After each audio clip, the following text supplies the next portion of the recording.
Hey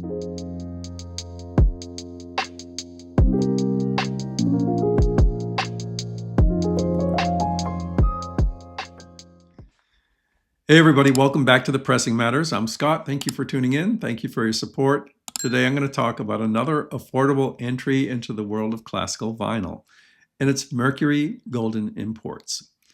A couple of months back, I did a video called The Best Kept Secret in Classical Vinyl, and it was for the London Stereo Treasury Series, a great way to access the Decca London catalog for pennies. Well, now I want to do it with Mercury because Mercury is a label that I greatly admire, but their original pressings and collecting their original pressings is a challenge. They weren't produced in large quantities.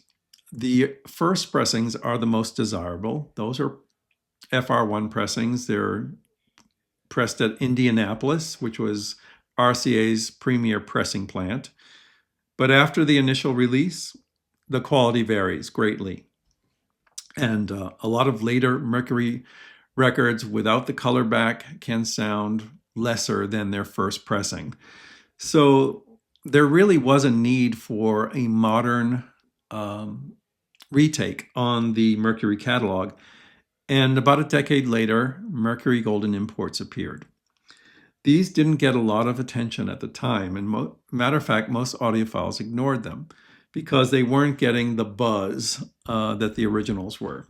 However, these are always worth picking up, and I'll tell you why.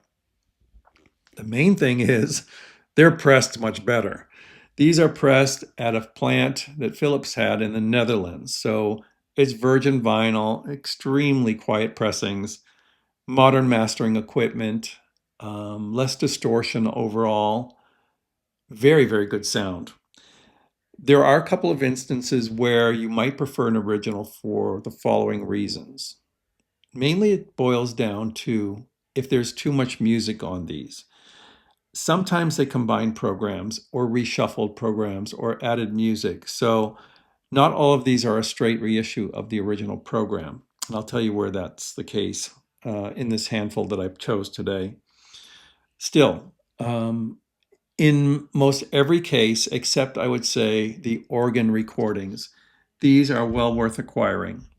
The reason I say that about the organ recordings is as much as I admire them, they don't translate well to the Golden Import series. If you look at the grooves of a Golden Import record, they are very tightly spaced. This doesn't bode well for an organ recording. And when you listen to the organ recordings, they sound strained. They sound like they can't reach deep enough. And that's unfortunate, but we always have the originals for Marcel Dupre's organ recordings on Mercury, and they're well worth seeking out. So today we're going to talk about several artists that are key artists in the catalog, of course. Antal Dorati, Frederick Fennell, Howard Hanson. Here we have Fistoulari and the London Symphony Orchestra performing Adam's Giselle. So he was one of their ballet conductors. Dorati was another, but he did a couple of ballet titles for them, and they're wonderful. This Giselle is great.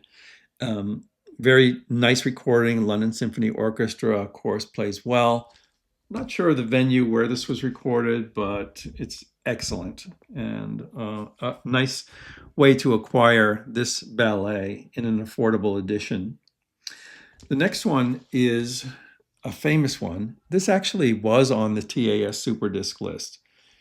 It is Bolero with other music from Ravel. So it's Paul Paray and the Detroit Symphony Orchestra. He was their premier French conductor. On this, you have Bolero and 4 pieces from Ravel, including La Valse and Rhapsody Espagnole. These 2 later pieces first appeared on a very famous Mercury record. It was reissued by Classic Records, and it's highly desirable. However, it didn't have Bolero on it. It had ports of call. So here they've taken, rearranged the program. And it actually works really well. The Bolero sounds spectacular here, as do the rest of the pieces. And this is an easy recommendation. I paid $15 for this at one point. You shouldn't pay any more than that for that. Here's one from Dorati, who was one of their premier conductors with the London Symphony Orchestra in a program of rhapsodies. If you've heard Stokowski's Rhapsodies on RCA, you know what to expect here. Liszt and Ionesco Rhapsodies, and it's fabulous. Really good sound, London Symphony. Can't go wrong with that. Here's another one from Dorati that is a famous record in its original pressing. Harry Pearson once said it was the best recording ever made. And he's talking about Prokofiev, The Love for Three Oranges. It is a famous recording. I have the original. I have the Classic 33, Classic 45. I have this. And I compared them at one point, and I was surprised how well this did. This also has additional music on it, and it actually is really good coupling. It's Bartók's Miraculous Mandarin Suite.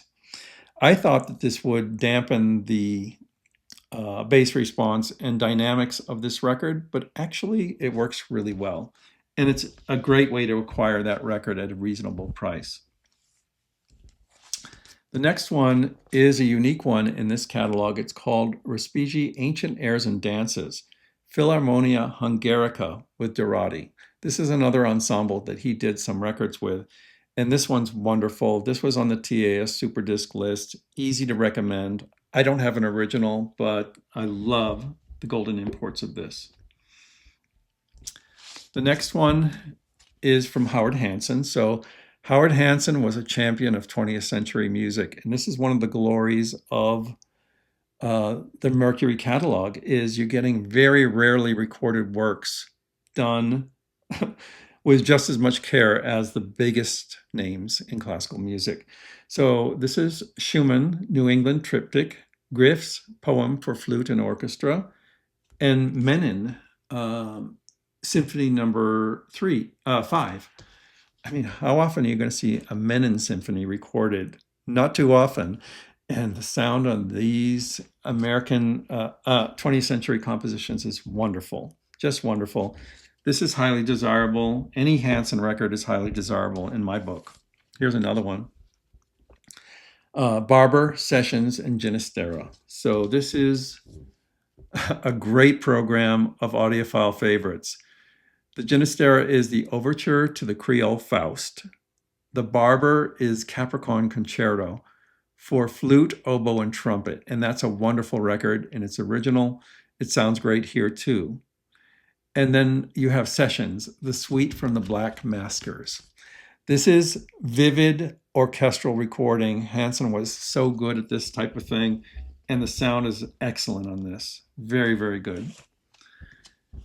Here's one that's a little more subtle, and I included it because it has vocal works on it. Virgil Thompson, Symphony on a Hymn Tune, is the major orchestral piece here, but there's also Thompson's Feast of Love and Howard Hanson's Four Psalms, both featuring a baritone. So that's unusual for Mercury. There's not a lot of vocal music on Mercury, and that's why I included this here. The sound is also excellent on this. This is very, very interesting music and highly recommended as well. Here we have one that was in its original form on the Absolute Sound Super Disc list. It's called Country Gardens by Percy Granger. And this is Frederick Fennell and the Eastman Rochester Pops Orchestra. So there is a few records that are on Pops kind of imprint.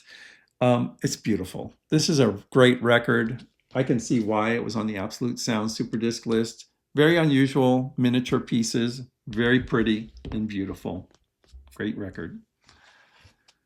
Here's one that I've always liked in its original pressing. I love this too. This is Gould's West Point Symphony. This is really striking in the way it presents the sound and ambiance of the ensemble. This is the Eastman Wind Ensemble with Frederick Fennell, and it's beautiful. This is a really rarely recorded piece, and it's very striking. Audiophiles will love that. It's really beautiful. Here's one of the crown jewels of the catalog, and it has the cover to match. British Band Classics, works by Walton, Holst, and Jacobs. This is a straight reissue of British Band Classics Volume 2. which was on the Absolute Sound Super Disc list. This is easy to recommend. I love this version of it. Wait till you hear the Crown Imperial, a Coronation March. Hammersmith is on here, and the William Byrd Suite as well. You know, band music is maybe an acquired taste for some people that are only used to traditional orchestral music, but Mercury did this really well. And you should definitely have a band recording in your collection, and this is a good one to start with. This one's good too. This is very unusual for any label to do this. This is called Ballet for Band, and it's adaptations of ballet music for a band ensemble, a wind ensemble. Here you have Sullivan's Pineapple Pole Suite, which is always wonderful, tuneful, just full of great melodies. Same with Rossini Respigi's La Boutique Fantastique and Gounod's ballet music from Faust. Can't beat this program, and it's really fun to listen to in a band setting. Finally, my favorite, one of my favorites. This is such an unusual record, and I highly recommend this. If you can find it, it's called Havaness Symphony No. 4. This record really benefits from this quiet vinyl on these Golden Imports because it's an extremely quiet composition, especially the opening. Very, very subtle, very delicate, little bells, little triangles and things, creating this very hypnotic atmosphere. This is a very interesting composition. It's coupled with Giannini's Symphony No. 3, which I'm a little less familiar with, but get it for the Havaness. This is the Eastman Wind Ensemble with A. Clyde Roller. A. Clyde Roller did very few records for Mercury. This is one of the only ones that I'm aware of. So that's a little sampling of what you can expect on the Mercury Living Presence label. Mercury Golden Imports, sorry. Well worth seeking out. Don't pay a premium, maybe $10 to $15 at the max for the most desirable ones. There's no reason to go over that, and oftentimes you'll be able to find these for less. So another easy entry point into the world of classical music, and one of the world's most unusual catalogs as well. Let me know what you think about the Golden Import series, and until next time, I'm Scott for the Pressing Matters. Have a great day.